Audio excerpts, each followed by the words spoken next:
Hello, and welcome to Hoop Shooting the Breeze, our show all about the hoop shoot. Each show, we catch up with past participants, volunteers, and other friends of the Hoop Shoot program. I'm McKenna Cannon, and joining me today is Gabby Gaskins, a two-time national finalist competing in 2017 and 2018, who is also a brand new member of the BackBoard from San Antonio, Texas. Welcome, Gabby. Hi, thank you guys for having me. I'm so excited. Oh my gosh, it's so great to have you on the show. As I just said, you made it all the way to the national finals 2 years in a row, which is such a huge accomplishment. Um, Tell us about the journey to the finals and what it took to make it there twice. Oh yeah, definitely. So there was definitely roadblocks in the way and anything that I had to come overcome. And I was given the little paper saying that we have an elk shoot competition just in my town. And I was about in seventh grade and I got from middle school coaches. So it wasn't well known, it wasn't advertised.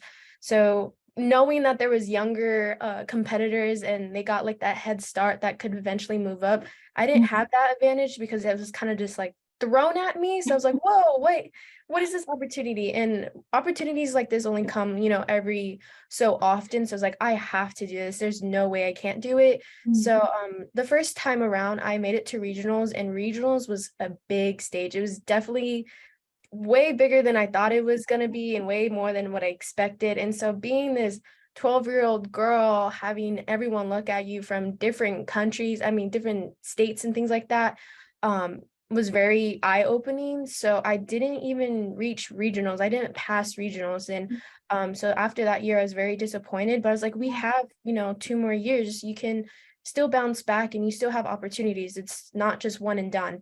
So I was like, okay, it's my goal. I'm in the older bracket, the, last bracket. I gotta go out with a bang. And so I came back, trained 10 times harder than I ever thought I could, and I made it to nationals. And I was like, wow, like I actually did it. Like my work definitely paid off. And I was so excited just with myself and for my family just to even be there. It was a wonderful opportunity. I'm so grateful for it.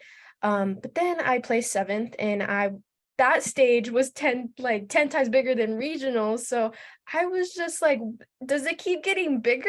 Like, when does it stop? So my hands were sweating and I was like hyperventilating and just like calming myself down. And the stage is so huge because everyone's so quiet and everyone's just like, don't make a noise, don't sneeze, don't cough, don't, you're gonna mess everything up. So shh. And it's just you, the ball, the net, that line. And that's all you can think about is, the ball in your fingertips, that last thing that hits, the net. That's all you're thinking about. So after that, slight disappointment, I was like, again, this is not the end. I'm learning, I'm progressing, I'm still continuing to see some type of progress, which I was super, super thankful for once again. And finally, my last year, I was like, there's no way I'm losing. I have to place. I'm very competitive at nature, at heart, anything I do. So I was like, we're gonna get something from this, whether it's, third, second, first place, I don't care. We're getting something from it. So I would wake up at 5:30 a.m. before school because I had to be at school around like 8:30 with my dad, drag him out of bed and just be like, hey, we're gonna go shoot 1,000 shots in a row. I don't care, hit or miss, I'm going to shoot 1,000 until my arm falls off pretty much. And that's what I did. I was so tired. And it finally paid off, just having that opportunity. And I had a shootout. So I was like, oh my gosh, it got bigger. So I had a shootout and I was like, you know what, you got it. You've been through this before. It's not your first rodeo. And I just, encouraged myself, gave myself a little bit more motivation, some confidence. I looked at the line, I was like, I got it. It's just what I worked hard for and my hard work paid off. So it was just turning my whole mindset around and just really motivating myself and truly knowing what I wanted. Yeah, that's incredible. And so from 2017, when you finished in seventh, to 2018, where did you finish in 2018? I was a second place national finalist. Second So place. That's incredible. I'm sure you're carrying your, person-sized trophy with you back on the plane. definitely it was heavy. And then my parents were like, are you gonna put it over? And the head carrier is like, no, this is too No, precious. Like, yeah. I'm holding it, I'm hugging it. I get it. Those trophies are incredible that we send the kids home with, and especially the little ones. It's like it's big, it's bigger than them sometimes, Yeah. right? So you talked a little bit about this, like that passion, the determination to shoot 1,000 shots, every morning, waking your dad up, like, let's go shoot, we're gonna go do this. Um, and that is something that we really honed in on in the last couple of years with the hoop shoot, and that's that the hoop shoot creates gritty kids, and that grit is that special component that you talked about that keeps people going even after a failure or after a setback. So what do you think in you helped develop that grit to practice that much? So I know in my finalist video going back to Chicago this previous year, I said to have a lot of confidence in yourself. We're all young, we're still getting to know ourselves. I'm still learning about myself, and it was just knowing that I need to work on my, essentially my weaknesses and then emphasize my strengths. So, and it was more mental preparedness than anything. It Mhm. could be physically shooting at like the 1,000 shots, that's easy. The hard part is getting in your head and really either psyching yourself out or like hyping yourself up.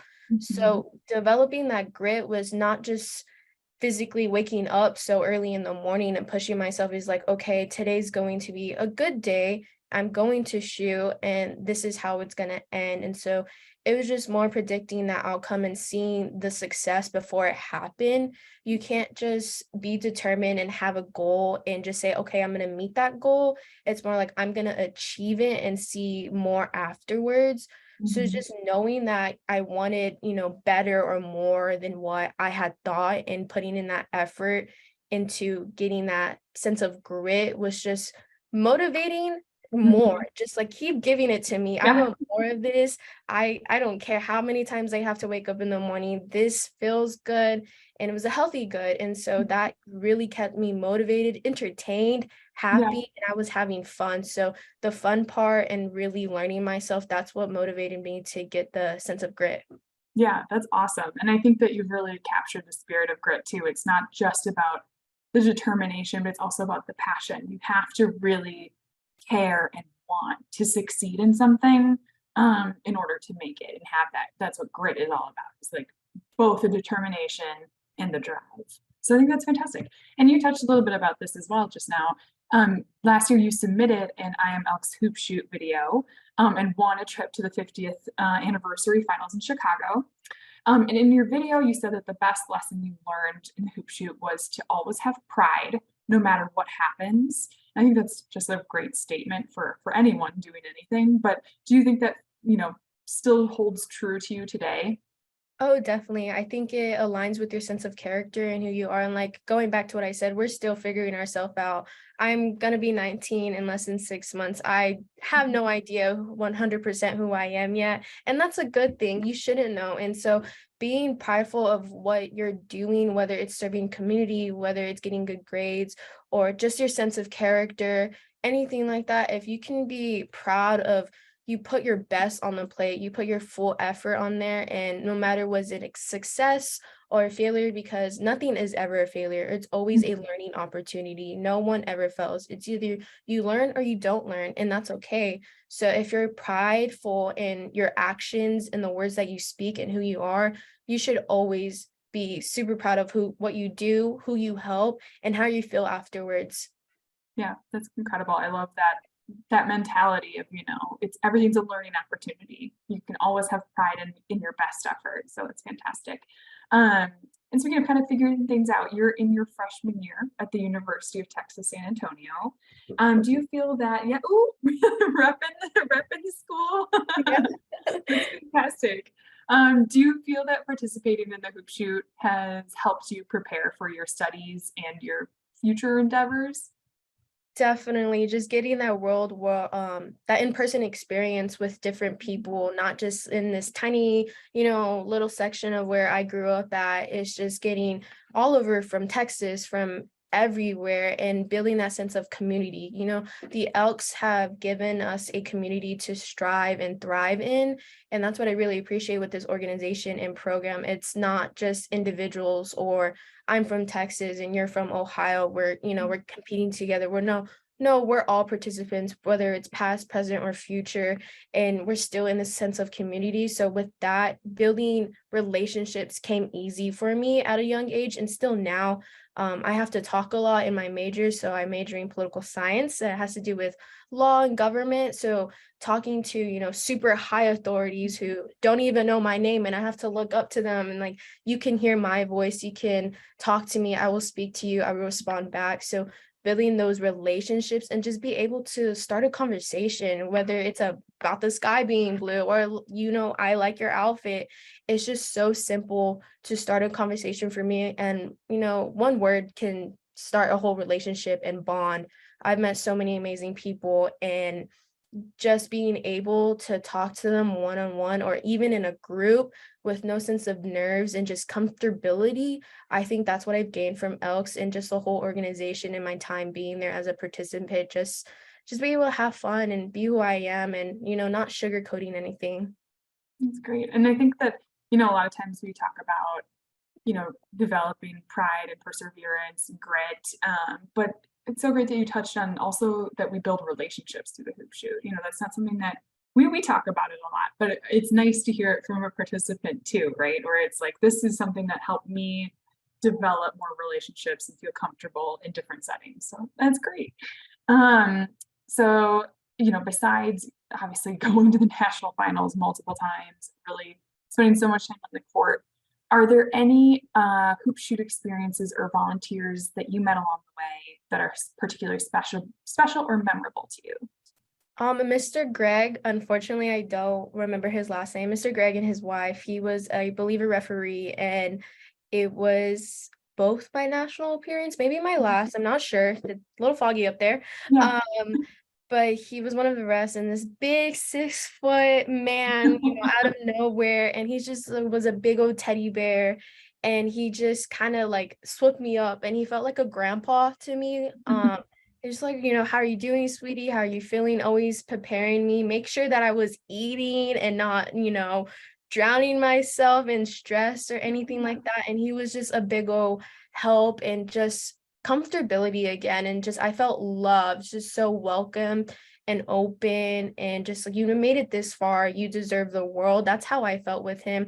I know there's a picture of us with he's holding my head, and I think it's before or after the hoop shoot had happened, and I had this like huge smile on my face, and he's hugging me, and Oh, that's like my favorite picture. And I'm like, I just love him. I still think about him this day. He was just such a warm soul for, me and my family. He made me mhm. feel welcome. I wasn't any different from, other competitors or other people from different regions.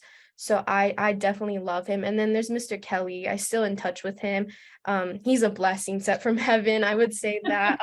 He's just like, hey, come tag along with us. You can do this. And just keep talking to me. I wish you the best. We're definitely gonna go visit you, and we'll feed you too. And that Texas Southern hospitality that's where we met eye to eye, and I really enjoyed both of them, and I love them dearly. So I can't wait to see them. That's great. Yeah, no, it'll be great to reconnect at the finals this year when you join us as a member of the backboard, which is fantastic. And you'll get to see some of those volunteers again, which is great.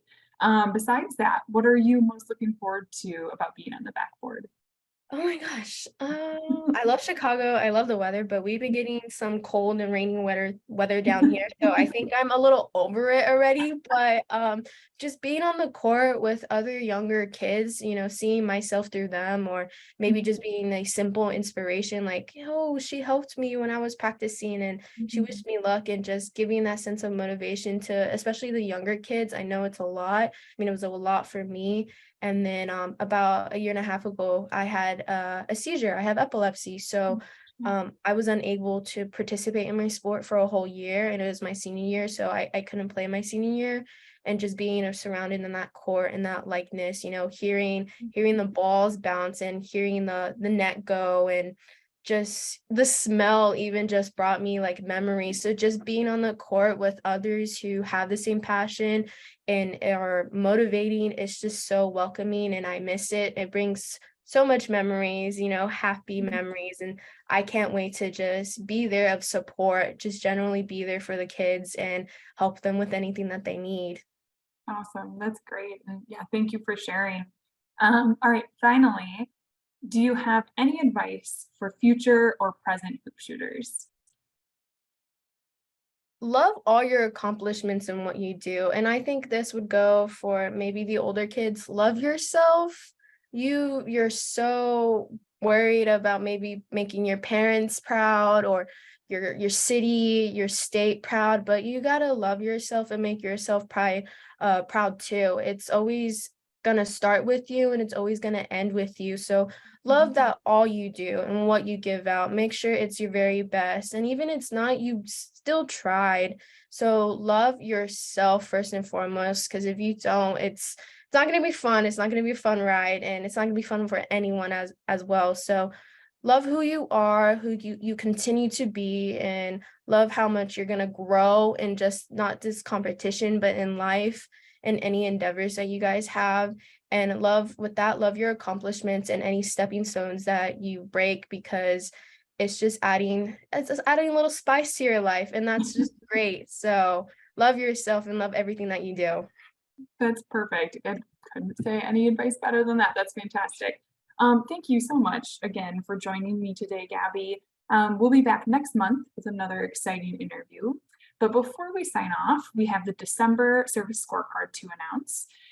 It is a virtual service engagement opportunity that combines the Elks spirit of volunteerism and fun. And participants have the chance to participate and win a $100 donation to the local charity of their choice. So Gabby, could you please share this month's theme? Yeah, so December's theme is togetherness, connecting participants in service with family, friends, and community. So please go visit enf.elks.org/servicessc to participate. Thanks, Gabby. All right, so we'll be back next month with another guest. In the meantime, be sure to subscribe to our YouTube channel. If you like the show, leave a thumbs up on this video and let us know what you think in the comments. Until next time, best wishes. Wishes.